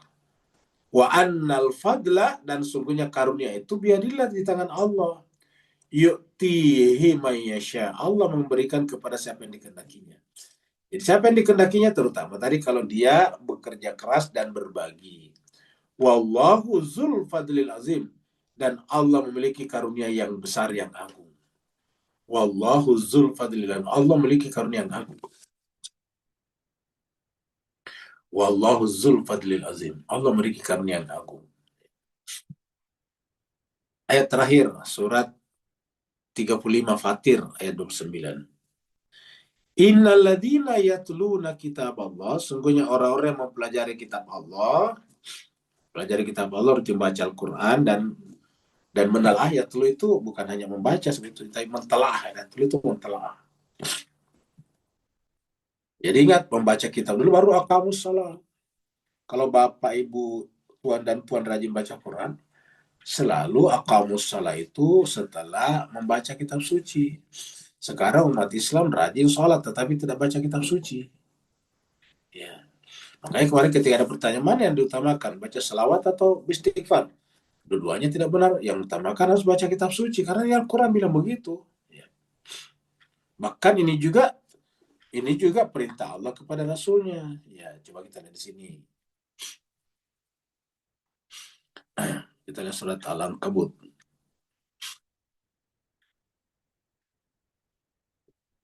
Ya,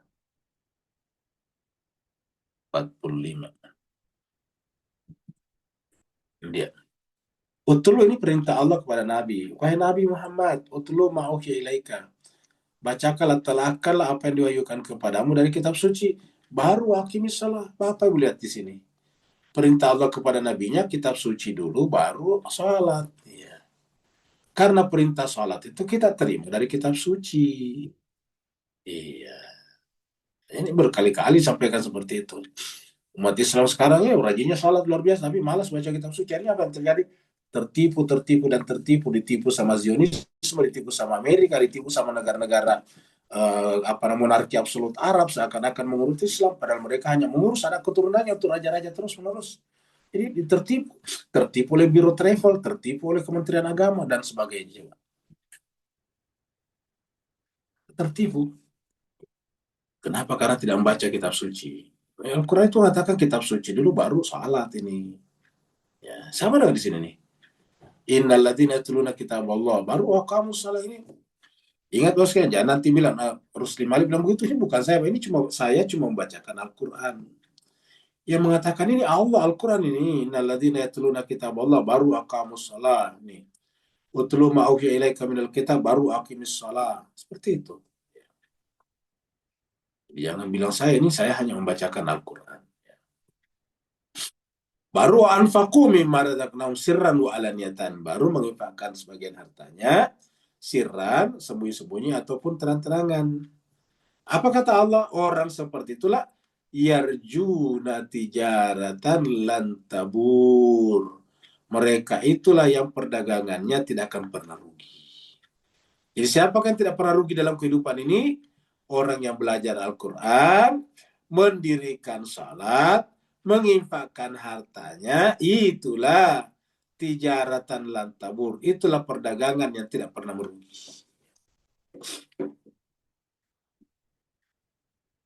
Sebelum kita tanya jawab, kita lihat hadis berikut ini. Nah, sekarang kita lihat hakikat kekayaan. Hakikat kekayaan kata Allah. Dalam bahasa kita sehari-hari, orang banyak uangnya kaya. Banyak hartanya kaya. Apakah itu salah? Tidak salah. Ingat, banyak harta perlu juga karena banyak kebutuhan.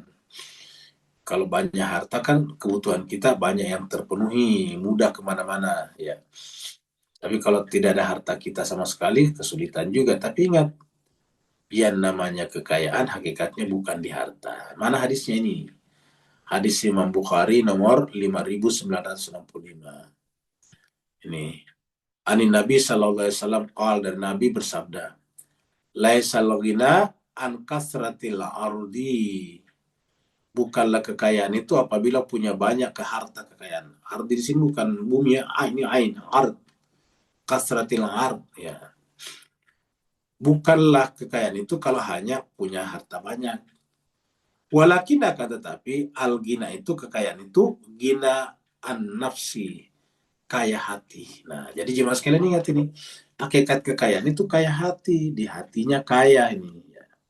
Jadi harusnya di hati kaya. Banyak orang punya harta kekayaannya banyak, tetapi hatinya miskin. Serba ketakutan. Takut diminta, takut macam-macam. Ya. Jadi Al-Quran mengatakan, laisal ghina an kathratil ard, walakinnal ghina an nafs. Ya. Bukanlah banyak harta itu yang disebut dengan al-ghina, kekayaan. Akan tetapi al-ghina itu adalah kaya hati. Ingat ada doa itu ya sahabat apa? Allahumma inna nas'alukal huda wat tuqa wal afafa wal ghina. Kan ada tuh doa tuh. Mungkin Bapak Ibu biasa, tuan dan puan biasa baca doanya kalau habis sholat. Ya. Allahumma inna nas'alukal huda wat tuqa wal afafa wal ghina. Ya Allah, kami mohon kepadamu yang pertama al-huda. Yang kedua adalah at-tuqa, taqwa. Jadi Allahumma inna nas'alukal huda wat tuqa, baru yang ketiga wal afafa, ifah, sederhana. Kemudian yang ketiga adalah al-ghina. Nah, ternyata laisal ghina an kasratil ard walakin al-ghina ghina an-nafs. Jadi kaya hati. Inilah sesungguhnya kekayaan.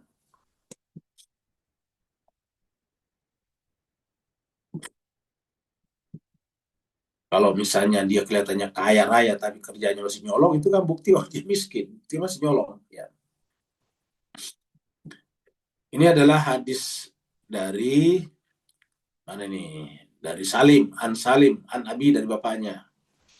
Ani Nabi SAW, kalau Nabi SAW bersabda, kita artikan membebaskan budak.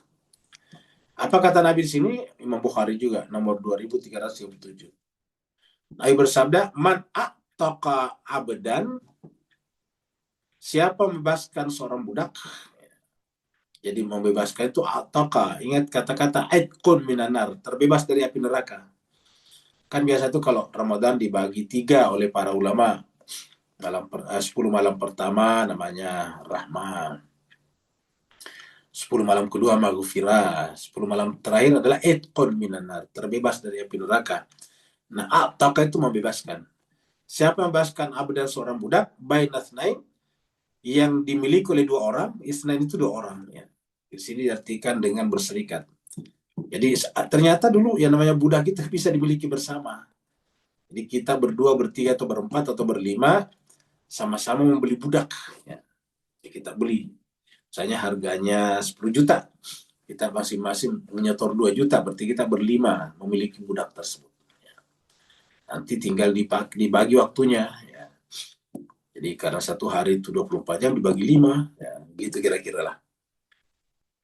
Jadi man ataka abdan, siapa membebaskan seorang budak yang dimiliki bersama atau dimiliki 2 orang, fa in kana musiran, apabila membebaskan itu ternyata musiran, lapang, maksudnya rezekinya banyak, lapang, luas, makanya kita katakan tadi, kekayaan itu ada bagusnya ini. Kalau kita tidak kaya, tidak ada uang, bagaimana bisa membebaskan budak? Nah, siapa yang lapang rezekinya, terutama tadi yang membebaskan, kalau dia lapang rezekinya, kui malai, sebaiknya dihitung saja berapa nilai total dari budak tersebut. Saya kita memiliki budak berdua, ternyata harga budak sekarang katakanlah misalnya 10 juta rupiah. Lalu kemudian kita berdua, kan berarti masing-masing 5 juta, kira-kira gitulah. Nah, kita bayarkan 10 juta, artinya 5 juta kita bayar, kita dan kita 5 juta kita bayarkan kepada teman kita. Ya. Supaya kita memiliki semuanya budak itu, baru kita bebaskan. Katakan, fa'in kana musiran, apabila dia lapang, kui malai, dia menghitung berapa total nilai budak tersebut. Summa kemudian, yuk taku dibebaskan. Itulah yang paling baik. Jadi lagi-lagi kita lihat agama agama mendorong menghilangnya perbudakan. Jadi kalau ada yang mengatakan agama Islam memelihara perbudakan, itu salah. Di dalam Al-Quran itu rata-rata yang namanya denda atau pelanggaran, hukumannya biasanya membebaskan budak. Nah, di antaranya lagi di sini dianggap utama kalau orang itu rezekinya lapang, lalu membeli budak tersebut, lalu membebaskannya. Summa yu'taku, kemudian dia membebaskannya. Ya. Jadi artinya apa? Perbudakan itu buruk, tapi sayangnya di era sekarang banyak orang memperbudak dirinya terhadap hartanya, terhadap pangkatnya, terhadap jabatannya, bahkan terhadap sistem sosialnya. Mudah-mudahan kita semuanya sudah lepas dari hal seperti ini, agar kita menjadi orang-orang merdeka di hadapan Allah Subhanahu wa Ta'ala. Terima kasih banyak atas perhatian jemaah sekalian.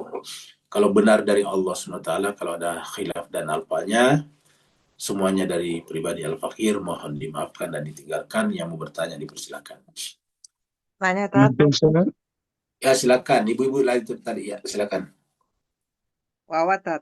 Ya, silakan, Pak. Pak Ustadz, saya ringkas saja. Ya. mau nanya aja tentang hubungan antara surat Al-Baqarah yang Allah memerintahkan kita untuk kalau mau bersedekah atau menginfakkan harta ke orang tua dulu, kemudian kerabat, kemudian orang miskin, anak yatim, ibnu sabil dan segala macam. Dan dengan ayat yang Ustadz jelaskan malam ini terhadap orang-orang yang bekerja dengan kita, itu hubungannya seperti apa Pak Ustadz antara dua ayat itu? Terima kasih Pak Ustadz. Ya, sebenarnya sama. Jadi kita selalu mendahulukan orang dekat dengan kita. Misalnya orang tua kita tidak mampu, harus lebih dahulu kita memperhatikan.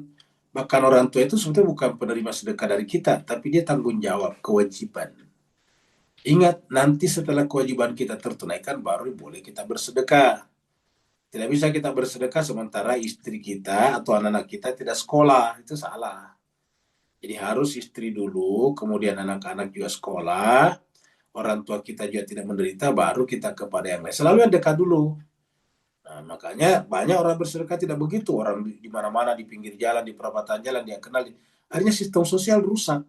Ya. Dia tidak kenal, akhirnya apa yang terjadi? Penipuan lagi. Ingat jemaah sekalian, rata-rata peminta-minta di Indonesia itu ada korlapnya, koordinator lapangannya.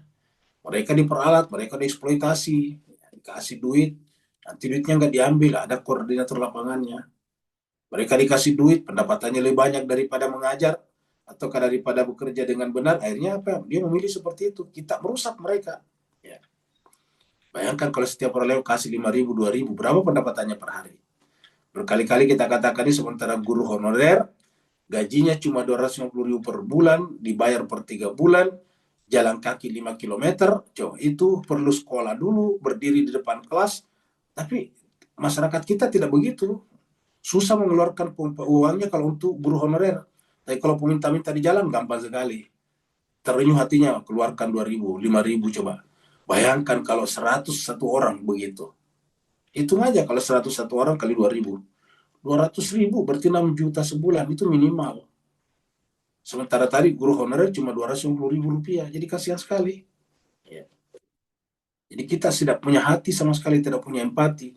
Kita sebetulnya telah menjadi diperbudak oleh perasaan kita sendiri. Itulah kekurangannya kalau orang tidak rasional, tidak menggunakan akal. Orang yang tidak rasional cenderung emosional. Ketika kita mengeluarkan uang di perapatan jalan, lampu merah atau kepada peminta-minta, itu namanya emosional, bukan rasional. Ya. Ini merusak tatanan, merusak sistem sosial. Ya. Nah, jadi oleh sebab itulah harus yang terdekat dulu, harus tetangga kita dulu. Kan kita tahu tetangga kita keadaannya, tidak mungkin ketipu kita. Ya, tetangga di rumah kita, tetangga di kampung kita kan kita tahu, tidak mungkin menipu. Tapi kalau di jalan kita tidak tahu siapa mereka. Akhirnya penipuan terjadi, banyak terjadi. Belum lagi dengan fakta tadi, kalau sudah masyarakat umum itu tanggung jawabnya negara. Kecuali belum ada negara kayak dulu, oke. Pada zaman Nabi kan negara belum sesistematis sekarang. Sekarang ada negara, orang setiap hari bayar pajak. Setiap kita beli bayar pajak apa saja, ya. Kita beli odol bayar pajak. Kita beli kita beli telur 1 biji bayar pajak. Nah, terus pajaknya dikemanakan? Kalau kita yang menanggung kembali orang-orang seperti ini, keenakan itu pejabat yang korup. Ya, uang pajak dimakan, sementara orang miskin yang seharusnya tanggung jawab negara diterlantarkan. Dalam konteks Indonesia, dalam Undang-Undang 40 dikatakan bahwa orang miskin dan anak yatim itu dipelihara oleh negara. Itu sudah jelas konstitusinya. Maka apa tugas kita? Ya menuntut negara untuk menjalankan kewajibannya. Bukan justru mengambil alih kewajiban negara. Ini salah, keliru kita. Ya. Nah, seperti itu jemaah sekalian. Jadi justru kita menuntut negara. Kenapa? Karena kita sudah menjalankan kewajiban kita. Hak kita menuntut negara. Kalau enggak ya negara semakin rusak. Ya. Uang pajak hanya diembat oleh orang-orang tidak berhak. Anak-anak pejabat nantinya kemudian flexing kemana-mana, bergaya. Sementara yang dimakan uang negara. Kalau usaha sendiri nggak apa-apa, itu hak mereka. Jadi kalau misalnya ada orang yang pamer atau flexing itu hak sendiri, itu urusan dia. Tapi kalau misalnya uang negara, ini jelas keliru. Nah, jadi dengan demikian harus didahulukan orang dekat. Seperti itu, seperti dikatakan surat Al-Baqarah tadi. Berikutnya tadi siapa tadi yang bertanya lagi? Silakan Pak. Assalamualaikum, Ustaz. Waalaikumsalam warahmatullahi wabarakatuh. Silakan Pak Nur. Alhamdulillah, barakallahu fi azimazin. Sallallahu Muhammad wa alihi wa ajil. Supaya tak terputus, memandangkan seluruh Al-Quran bermuara daripada Al-Fatihah. maka ada kalimat dalam ayat 75 tadi yang menarik perhatian. Wahuwa yunfiku minhu siran wa jaharan. Maka apakah sisi batin yang manawi? Ada hamba-hamba Allah yang berterusan tolong memperpanjangkan tangan Allah dalam sebarkan basmalahnya. Dan kita-kita yang mendapat rezeki istimewa tadi, yang dipanggil rahmatan lil alamin, diminta pula untuk otomatis mengalirkan selanjutnya basmalah tadi hingga berterusan tersebar di mana-mana. Beri pencerahan teguran Ustaz kalau saya salah tafsir. Baik jemaah sekalian, terima kasih banyak Pak Nur. Jadi berkaitan dengan sirran wa alaniyah ini sebetulnya adalah memiliki pelajaran yang sangat besar. Satu, kita sampaikan poin pertama bahwa yang namanya ikhlas tidak terkait dengan sirran wa alaniyatan. Ini pernyataan umum dulu ya sebelum kita ke pertanyaan Pak Nur tadi. Kan banyak mengatakan kalau kita sirran sembunyi-sembunyi adalah ikhlas. Berarti kita menuduh orang yang terang-terang tidak ikhlas ya. Ikhlas dan tidak ikhlas tidak ada kaitannya dengan sirran dan alania atau kasiran wajahran. Bisa saja orang sirran dia tetap riya juga, tidak ikhlas juga. Ya. Karena ikhlas itu di hati, bukan di sirran, bukan pada jahra, tapi pada di hati. Yang tahu hati ya kita sendiri ya. Dan nanti lama-kelamaan akan keluar juga itu kalau kita tidak ikhlas. Setelah bertahun-tahun kita katakan, coba dulu kalau saya tidak bantu masjid itu belum terbangun ya. Padahal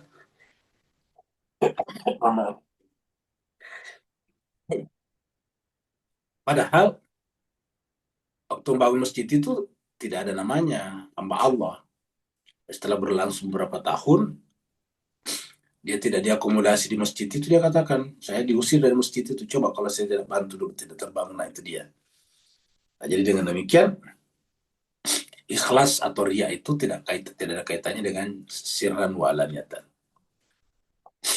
Yang kedua, sirran alaniyatan ini adalah ada manfaatnya. Sirran itu untuk menyelamatkan atau untuk menyelamatkan orang yang menerima. Karena ada orang kalau menerima nggak enak kamu gitu, kita sembunyi-sembunyi orang tidak ketahuan. Itulah sebabnya sebetulnya paling bagus orang bersedekah melalui amil supaya kita tidak langsung. Kalau kita langsung nantinya ada kontak, nanti bisa keluar itu kalau tiba-tiba bermasalah keluar. Saya dulu yang bantu kamu. Tapi kalau kita melalui amil kan kita tidak tahu. Itu amilnya menyalurkan kepada siapa kita tidak tahu. Makanya kan dalam agama itu ada amil di sana. Jadi ada amil langsung. Nah, jadi oleh sebab itulah, jadi sirran itu untuk menyelamatkan orang supaya kalau dia menerima sesuatu jangan orang itu sih ternyata dia hidup karena bantuan si A si B, itu kan nggak enak di masyarakat, secara sosial nggak enak ya. Nanti kasihan dia malu juga. Itu dia. Sedangkan kalau jaharatan apa manfaatnya? Sebagai teladan, contoh bagi yang lain supaya lain juga ikut melakukan hal yang sama. Kira-kira gitulah. Jadi masing-masing ada kelebihannya. Jadi tidak bisa kita katakan sirran lebih bagus daripada jaharatan atau jaharatan lebih bagus daripada sirran. Tidak. Kenapa? Karena intinya adalah menyelamatkan jiwa. Ya. Karena pada hakikatnya kalau kita bersedekah itu kembali seperti ayat tadinya. Itu adalah berbagi rezeki Allah demi kenikmatan. Apa itu kenikmatan? Kenikmatan paling tinggi itu adalah kenabian. Dan kenabian itulah yang pertama kita baca di dalam surat Al-Fatihah. Seperti yang ditanyakan dari Pak Nur Al-Fatihah. Ingat kalau kita baca Al-Fatihah, maka setiap surat kecuali ada bismillah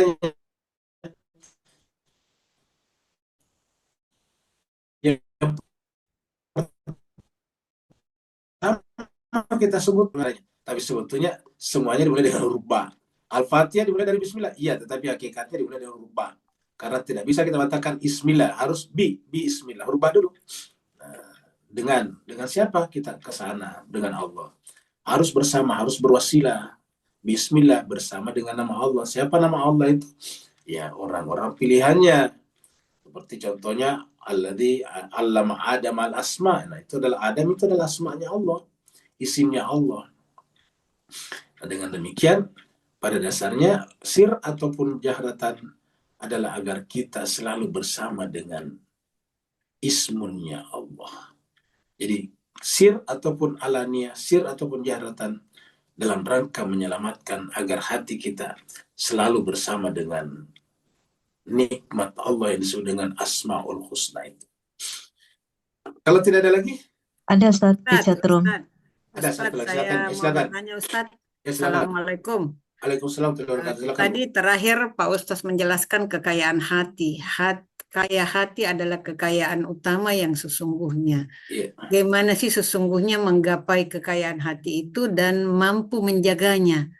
Apa indikator seseorang sudah ada pada posisi kaya hati? Iya. Terima kasih Ustaz. Baik, terima kasih banyak, Bu. Jadi sebelum kita bahas tentang bagaimana cara dan indikasinya, indikatornya, kita sampaikan dulu bahwa dalam dunia psikologi juga dikenal istilah inner beauty. Jadi ada namanya beauty dan ada inner beauty. Nah, jadi ketika dikatakan tadi ginaun nafs, kaya hati, ya mungkin inilah yang dikenal dengan dunia modern dengan inner beauty, kekayaan di dalam, kekayaan hati. Nah, pertanyaan bagaimana caranya? Caranya adalah ya kita memiliki atau mensifati beberapa poin berikut ini. Yang pertama, syukur. Catat, syukur. Jadi panjang ini cerita. Kalau syukur itu menerima semuanya dari Allah, bukan dari kita. Kita hanyalah perantara. Syukur. Kemudian apa yang kedua? Yang kedua adalah ikhlas. Apa itu ikhlas? Apapun yang kita lakukan terhadap orang lain tidak boleh ada bekas dalam hati. Ikhlas namanya. Yang ketiga adalah ridho.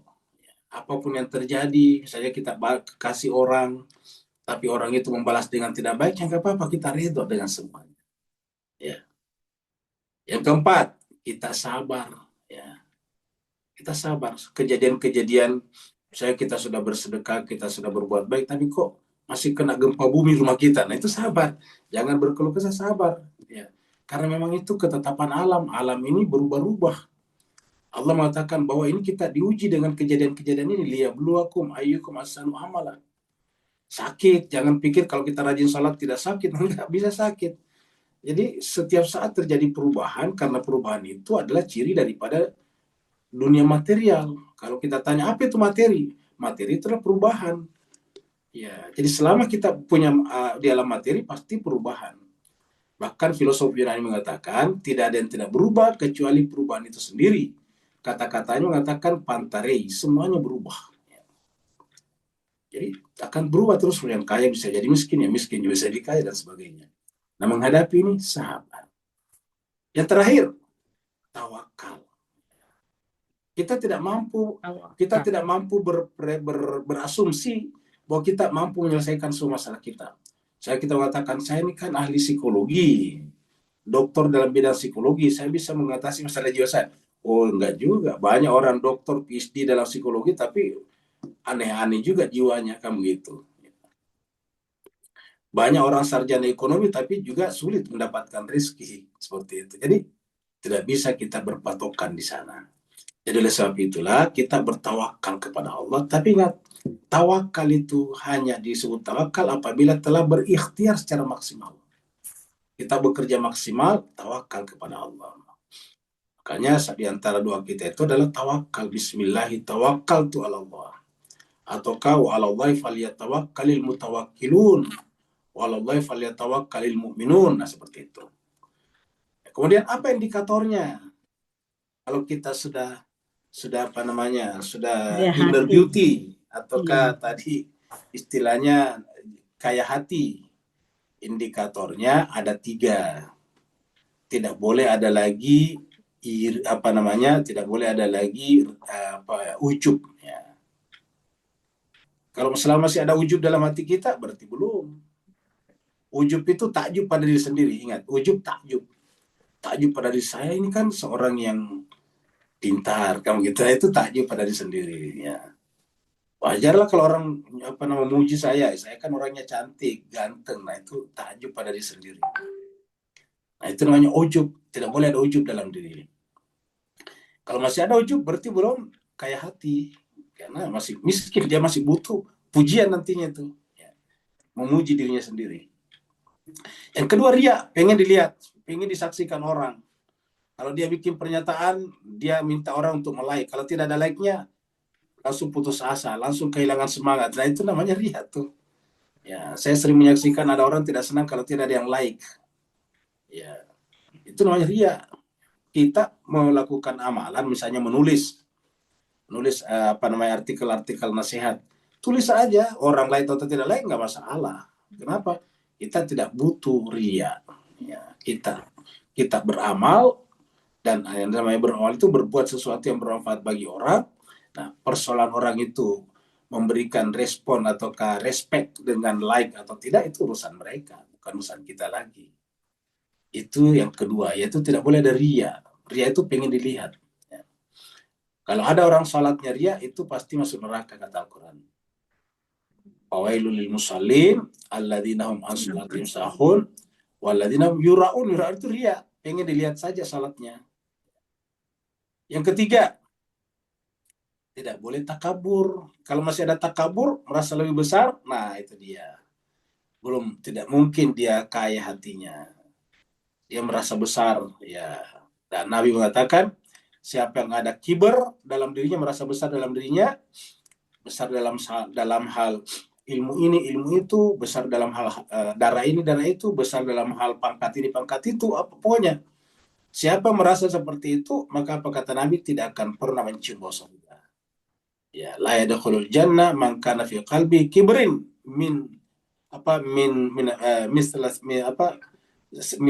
seperti zarah min kibrin. La yadkhulul jannah man kana fi qalbi mithqala dzarratin min kibrin. Itu namanya kiber, takabur, ya.